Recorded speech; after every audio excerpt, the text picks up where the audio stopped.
Benz. Good morning, man. It's like, doesn't the rain make you think? I mean, like, it's like, I'm singing in the rain. What a wonderful feeling, I'm happy again.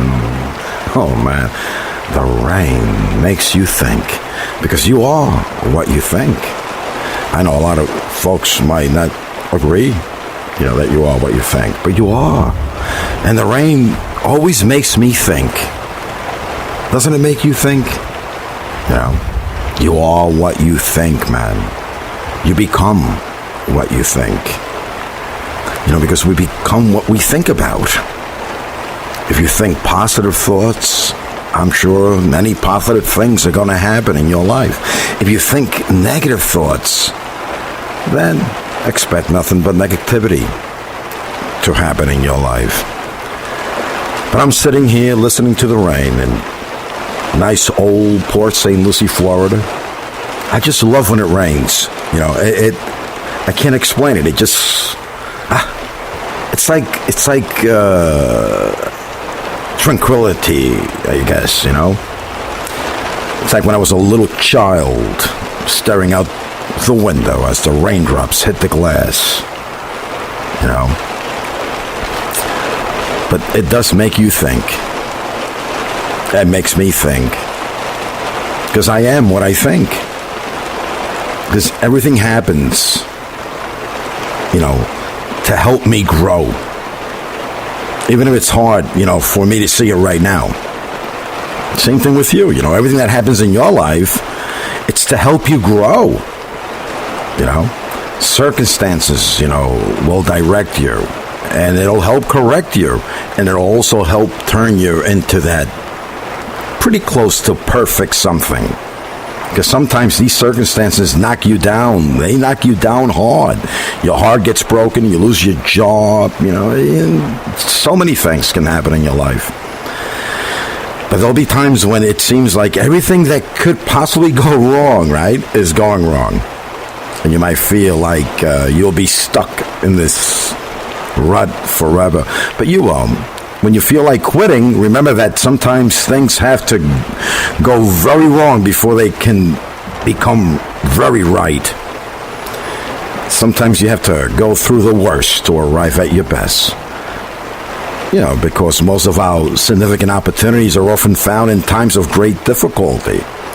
Of course, you will face your greatest opposition when you are closest to your biggest miracle. So we are what we think, man. The happiness of your life depends on the quality of your thoughts. The mind is your battleground. It's the place where the greatest conflict resides. It's where half of the things you thought were going to happen never did happen. But if you allow these thoughts, to dwell in your mind, they will succeed in robbing you of peace, joy, and ultimately your life. You will think yourself into a nervous breakdown, and into depression, and into defeat. You are what you think. You can't change anything if you can't change your thinking. A beautiful day begins with a beautiful mindset, even if it's raining. When you wake up, take a second to think about what a privilege it is to simply be alive and healthy. Breathe onto the bathroom mirror just to see how amazing your breath looks. The moment you start acting like it's blessing you, or it's a blessing, I assure you, it will start to feel like one. The way you feel about people and situations will shift. And that's okay. Things will seem totally different to you at some point in the future, just as you feel different now when you did it in the past. So remember, just because you like something at one point in time doesn't mean you'll always like it, or that you have to go on liking it all the time, or at points in the future as an act of loyalty to who you are as a person, based solely on who you once were as a person. To be loyal to yourself is to allow yourself to grow and change and challenge who you once were and what you once thought. The only thing you ever have to be for sure is to be unsure. And that means you're growing and not, stagnant or shrinking.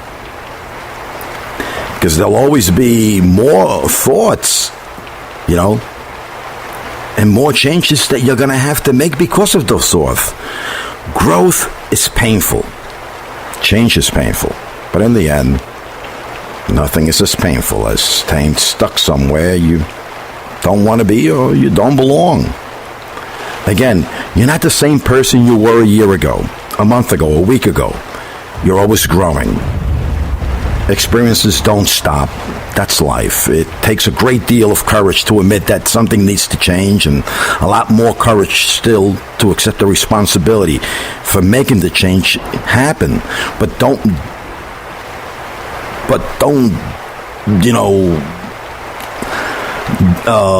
trying to think of the word, don't deprive yourself of the opportunity to change. But doing so is worth every bit of effort you can muster. Those who complain the most seem to accomplish the least, right? It's always better to attempt to do something great and fail than to attempt to do nothing and succeed. It's not over if you've lost. It's over when you do nothing but complain about it. If you believe in something, keep trying. Don't let the shadows of the past darken the doorsteps to your future. Spending today complaining about yesterday won't make tomorrow any brighter for you. Take action instead, and regardless of what happens in the long run, remember that true happiness begins to arrive only when you stop complaining about your problems and you start being grateful for all the problems you don't have. Just look around you. You were born with the ability to change someone's life. Don't waste it. Be kind, be present, be someone who makes a difference. In a gentle way, you can shake the world. Truth be told, the purpose of life is not just to be happy in your own little bubble, but it is to be helpful, to be honorable, to be compassionate and kind, to have your life make some kind of difference, and that you have lived and lived well. Go ahead. Leave the world, man, a little better than you found it. You can best serve yourself and others by giving yourself what you need. I mean, that's right. Your needs matter more than you can imagine. Don't ignore them. Sometimes you have to do exactly what's best for you and your life, not just what seems best on the surface for everyone else.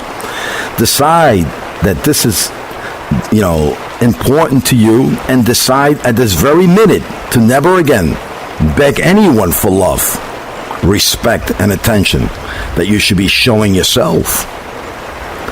Today, on this rainy day, look at yourself in the mirror and say, I love you. And from now on, I'm going to act like it. Because the truth is, when we practice self-love and self-respect, we give ourselves the opportunity to be happy. And when we are happy, we become better friends, better family members, and better lovers. Everyone you meet serves a purpose in your life. We meet no ordinary people in our lives. They just don't come into our lives, an accident. They're there for a purpose. They come into your life for a purpose. If you give them a chance, everyone has something amazing to offer. They may not be what you expected or wanted, but their presence is important. Some people will test you, some will teach you, and some will bring out the very best in you. So be thankful for everyone in your life, and I mean everyone. It'll be hard sometimes, but do your best to be grateful for the rude, difficult people too, because they serve as great reminders of how not to be. I just love the rain. As a child, I said earlier, I remember sitting in front of the glass window and staring at the rain, walking in the rain as well. The rain makes me think. I want you to hug someone today. I want you to whisper as you think of raindrops. Think of people. Every drop that falls from the sky. Identify it with a person. But I want you to hug someone. I want you to go real close to their ear. I want you to puff a little air. Puff. I want you to whisper, I love you. This is your friend Benz. Benz.